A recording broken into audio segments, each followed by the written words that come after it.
5 seconds. Start. Sir, when I take part in the discussion, first of all, I wish to point out that the Sarkaria Commission was not given a free hand to examine the developments which had taken place in the last 40 years in India. The main important point is the terms of reference. By the terms of reference, certain parameters had been fixed. Within those parameters, the Sarkaria Commission has submitted its report. There are more than 200 recommendations. Due to lack of time, it is not possible to deal largely with all these recommendations. But at the same time, the Commission has tried to find out the past history of India. The Commission has said that too much centralization was objected to from the Mauryan period to the Mughal period. The Commission has stated the fact. Similarly, under the British rule also, centralization was actually objected to by the people, by the estates. The founding fathers of our constitution were painfully conscious that the feeling of Indian nationhood was still in the making and required to be carefully nurtured. They therefore built a constitutional structure with a powerful central government envisaging the emergence of an indivisible and integrated India. The concept of a strong center which is necessary to meet India's immediate needs was virtually, in the later period, converted into the concept of a unitary state with priority for the center in all cases. This was the basis of the process of excessive centralism, with all powers in the hands of the center.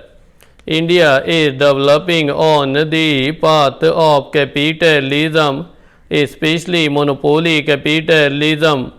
When monopoly capitalism develops in a country, it is then natural that the general argument will be for centralization of the powers in the hands of the central government, because they want to protect the interests of the monopoly capitalists and also help the capitalists. That is the natural argument. This argument has been there for the last so many years. But over centralization has taken place, and we know that it has taken place. What is the result now? Many are talking about the unity of the country, about the integrity of the country. But what has happened in the states?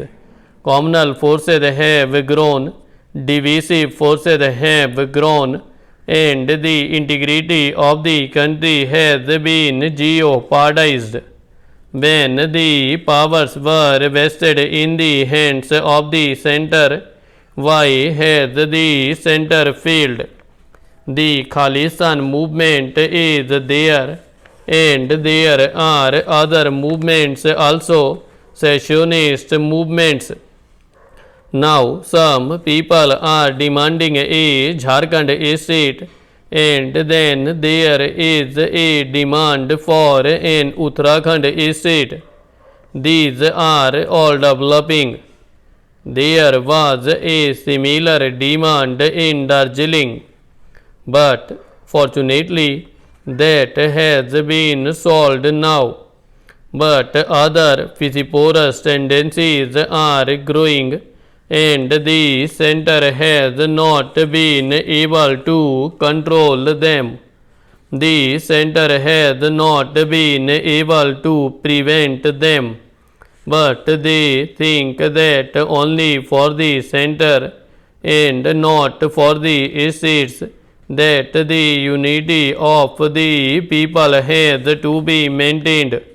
The question of center-state relations in India is not a question concerned only with the implementation of federal principles or with preventing the violation of those principles or suggesting a few constitutional amendments, but it is concerned with the question of maintaining Indian unity, maintaining and consolidating the sense of Indianness or Indian oneness among all the constituents of the Indian Union, with the center as the expression of that unity, but for maintaining that unity which has enabled us to compel the British to quit. The constituent units have not received any reward in the integration of the units, because the constituent units consisted of big territories, each with its own language and heritage, and in these huge linguistic national units, their linguistic identity and sense of unity grew side by side with the identity of the Union. So, a deep thought has to be bestowed on how to maintain the unity with the support of the people, with the support of the states. But that is not the concern of the central government. The Sarkaria Commission has been able to make certain recommendations within certain parameters. Even within those parameters, two recommendations are there. One is that it is neither advisable nor necessary to make any drastic change in the basic character of the constitution. The second is that the electoral system can be constituted like this. In the second recommendations, the Commission says that it certainly calls for improvement and reform in a number of aspects.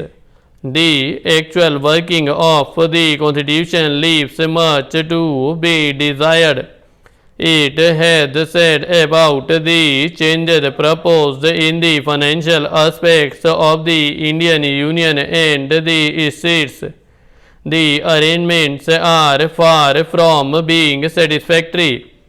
It has said about the role of the governors, reservation of the state bills for consideration of the president's use of extraordinary powers, etc., etc. The Commission has said about the Intergovernmental Council with a comprehensive size.